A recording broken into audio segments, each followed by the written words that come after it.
ven Señor Jesús, María. En la iglesia, Andrea Trujillo, Rafael Núñez, firmes y fieles a la verdad. Señor Jesús, Maranatha, si ven pronto. En la iglesia.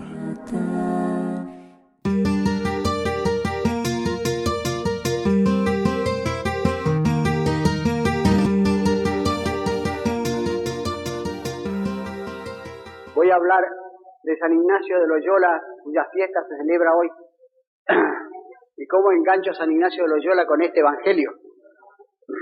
Todo se puede enganchar en este mundo. Este es un evangelio de fuego. Los últimos días de Jesucristo, los últimos días de su vida fueron de fuego, conforme a lo que él había dicho. Fuego vine a traer a la tierra y cómo me impaciento hasta que prenda. Ignacio significa hombre de fuego. Ignis, fuego en latín. Y fue un hombre de fuego que también andaba impaciente hasta que prendiese su fuego. Ite incendite omnia, decía a sus compañeros, id, incendiadlo todo.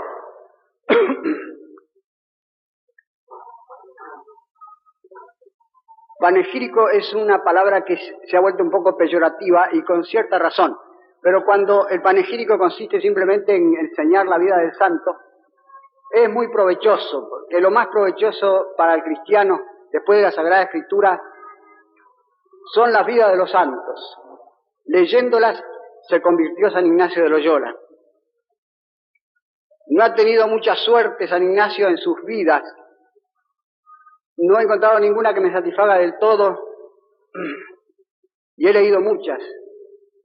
Hay, sin embargo, unas buenas, como por ejemplo la que hace poco ha publicado la señora Clara Luce Voss, la dueña de la revista Life, con el nombre de Santos de Hoy, contando a San Ignacio entre los santos de hoy.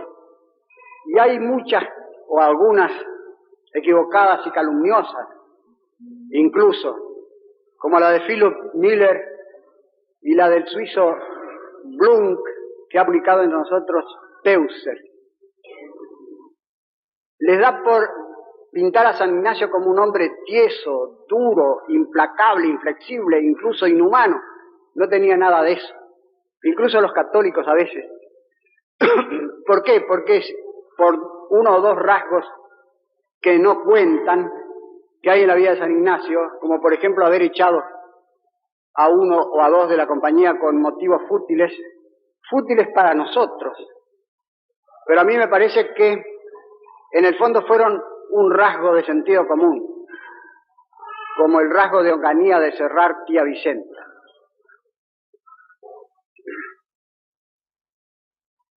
Un soldado cojo y calvo, soldado desgarrado y vano, como se llamó él más tarde, de estatura casi un enano, nacido en un terruño rudo, que jamás supo bien el castellano, ni el vasco, ni el latín, ni el francés, ni el italiano, chapurreó todas esas lenguas. En el siglo XVI se levanta al rango de los más grandes estadistas europeos, dice el protestante Lord Macaulay, y es el hombre que más ha influido en nuestros tiempos dentro de la Iglesia. Se le podría aplicar lo que me dijo el otro día un vasco: nosotros los vascos somos todos buenos, pero somos muy brutos. Ahora que cuando un vasco sale inteligente, como yo por ejemplo, arripoa. Esto me dijo el general Uriburu. San Ignacio fue un genio, no fue un genio especulativo, sino un genio de la acción. Pero también han tenido genios especulativos los vascos.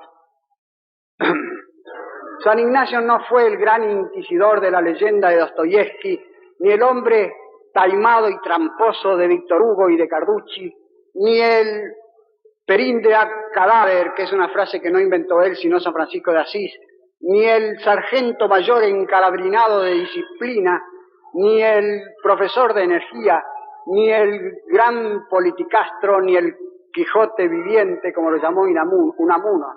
Eso es leyenda o caricatura. estuvo más cerca de ser mandado a la hoguera que de encender hogueras. De hecho, salvó a no pocos de la hoguera.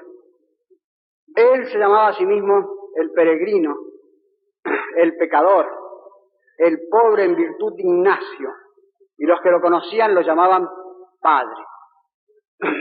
Veremos brevemente la conversión de San Ignacio, la fundación de los jesuitas y el estado actual de la Compañía de Jesús. Papini, en su obra Los operarios de la viña, dice que San Ignacio no es un santo popular. En efecto, los hombres de mando, de lucha, de gobierno, no suelen ser populares para el vulgo, para la plebe. Son muy amados por los que están en contacto inmediato con ellos. Y eso así fue grandemente con San Ignacio. Tuvo también enemigos y calumniadores, tuvo grandes enemigos y grandes amigos, porque simplemente era grande. La conversión de San Ignacio se verificó en su cama de adolescente, el año 1521, a los 30 años de edad. Estando en el sitio de Pamplona por los franceses, una bala de cañón le trizó la pierna, no el muslo, sino la canilla, y al caer él se rindieron el puñado de hombres que defendía la fortaleza. Los médicos le arreglaron la pierna bien que mal, mejor dicho, mal, porque cuando se levantó se notó que un hueso sobresalía como un tarugo por debajo de la piel, impidiendo el uso de la bota alta y estrecha que usaban los oficiales. San Ignacio exigió que le arreglaran eso, y los médicos le dijeron que había que reabrir la herida, serruchar el hueso, estirarle la pierna con poleas y sin anestesia, por supuesto. Ignacio soportó la horrible operación sin un gemido, solamente suspirando de vez en cuando, ¡ay Jesús! Quedó rengo, sin embargo, para toda la vida. Y él llamaba más tarde a esto el martirio de la vanidad.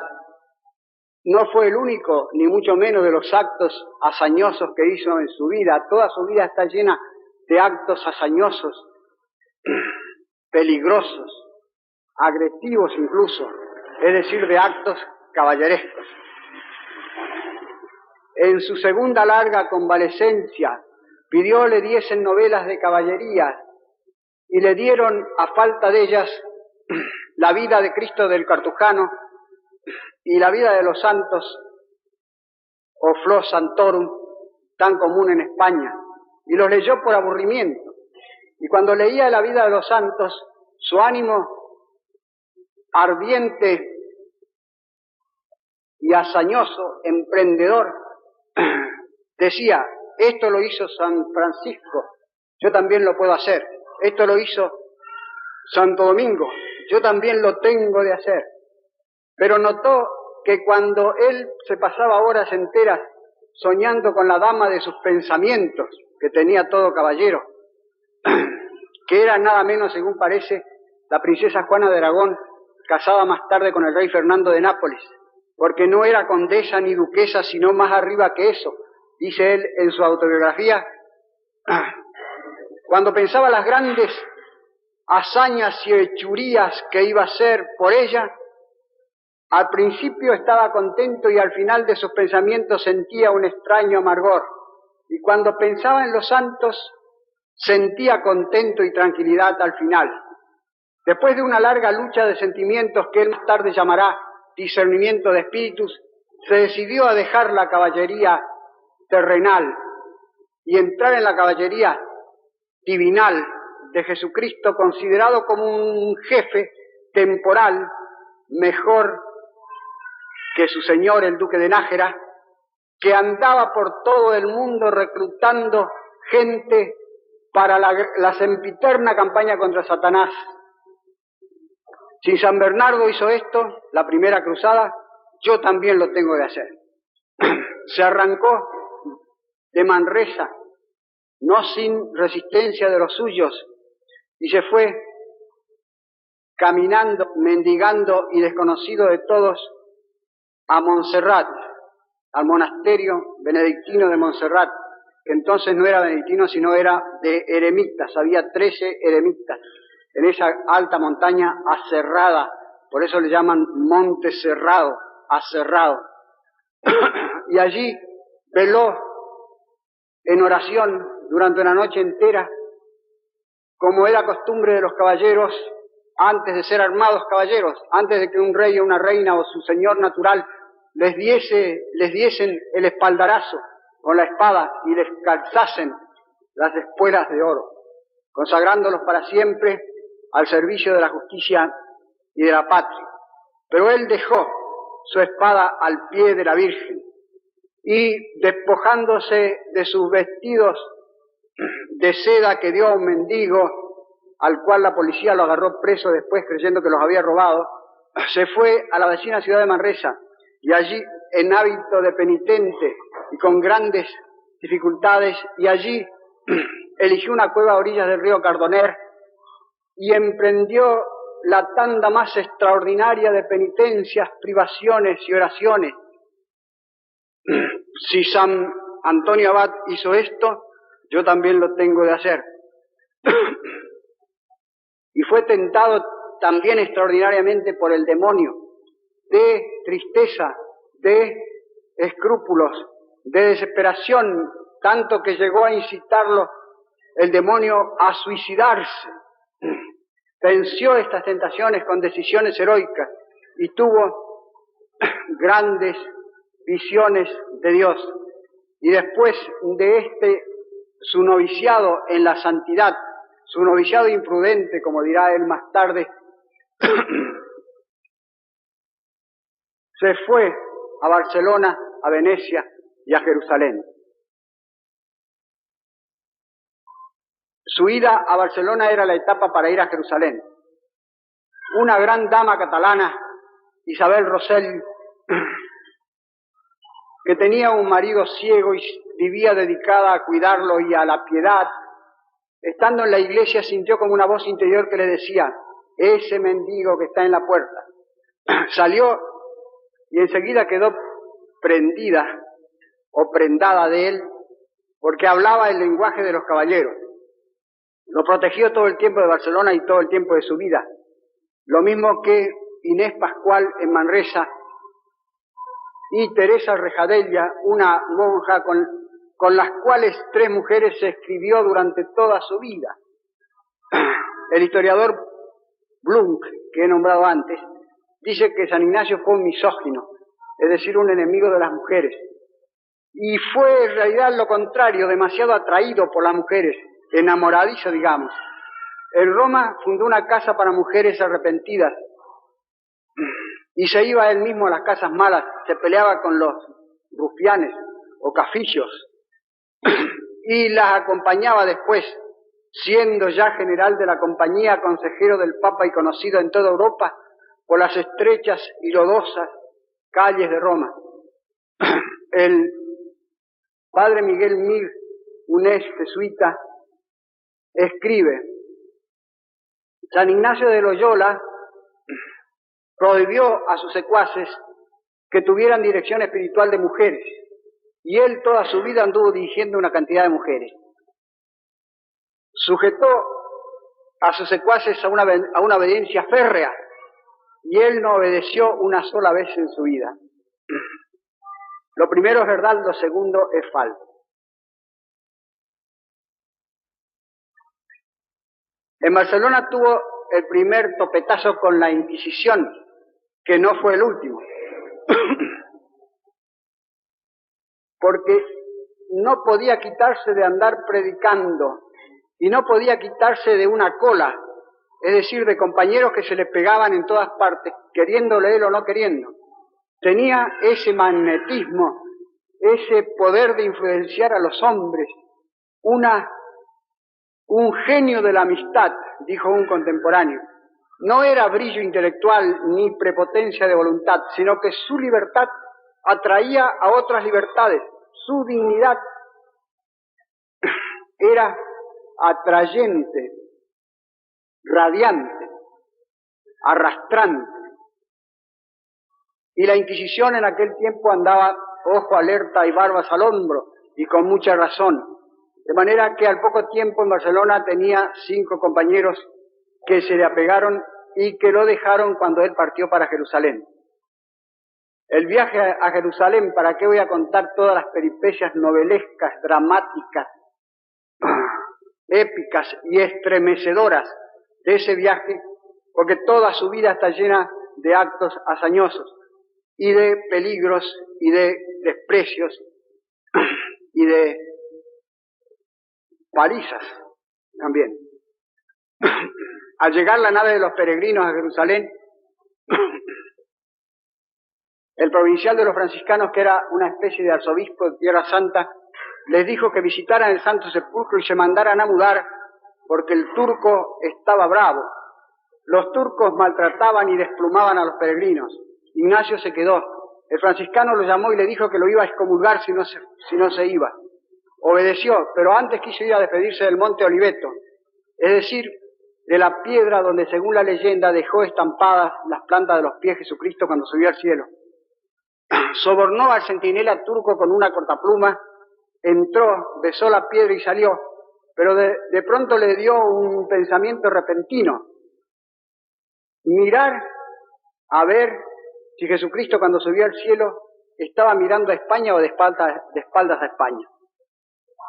Sobornó de nuevo al centinela con unas tijeras, entró y con gran ufanía vio que la punta de los pies de Jesucristo miraba a España.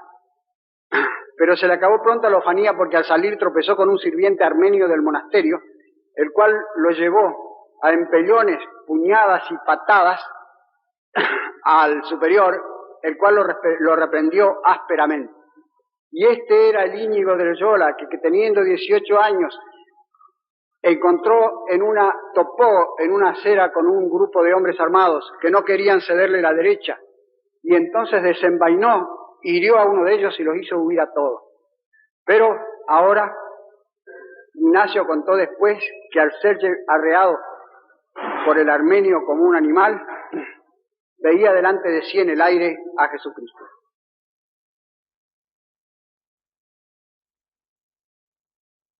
Vuelto a Barcelona con las mismas peripecias y las mismas dificultades de siempre, lo acompañaron toda su vida, desde Venecia a Barcelona a pie, cojeando, pidiendo limosna, en medio de la guerra que tenía entonces Francia con España, fue a estudiar, o quiso ponerse a estudiar, porque la Inquisición le había mostrado que lo que importa no es el saber, lo que importa es el título, como ahora. No basta tener talento, hay que tener permiso de tener talento. Así que se fue a Alcalá, la mejor universidad de España, y después a Salamanca. En Alcalá entró en la escuela del maestro Arévalo, que tenía chicos de Dios 10 o 12 años, se sentó en el último banco, y de hecho fue siempre el último de la clase, porque se ponía a aprender la primera conjugación: amo, amas, amare, amavi, amatum, y pensaba en el amor de Dios y se abstraía y no aprendía nada.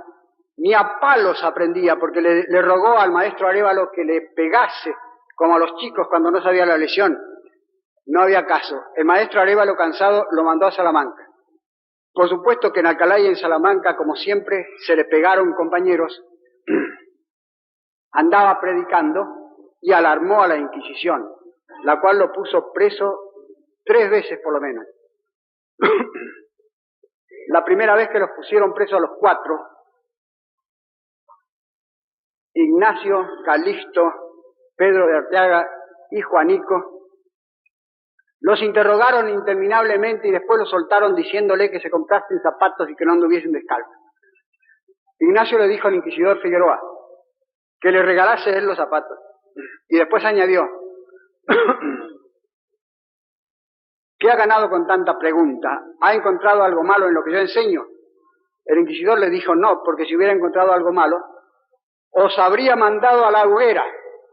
Y él le dijo: y yo también a vos en el mismo caso. Este rasgo de humor de San Ignacio es uno entre muchísimos. Tenía el sentido del humor, que dice Aristóteles es propio del hombre magnánimo. era habitual en él. La tercera vez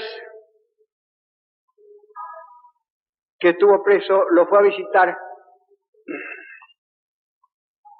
el inquisidor Frías junto con el obispo Mendoza, que brilló tanto en el Concilio de Trento más tarde como cardenal de Burgos, y fue confesor y consejero íntimo del emperador Carlos V. Y el inquisidor le preguntó irónicamente: ¿me tiene rabia a mí por estos grillos y cadenas? Porque estaba con grillos en los pies y cadenas en las manos. San Ignacio le dijo: doctor Frías, sepa que no hay en toda Salamanca tantos grillos y cadenas como yo quisiera sufrir por Jesucristo. Lo que me impacienta no es eso, son unos animalejos que hay aquí muy pequeñitos, pero muy bravos. Esta respuesta le ganó la voluntad del cardenal de Burgos.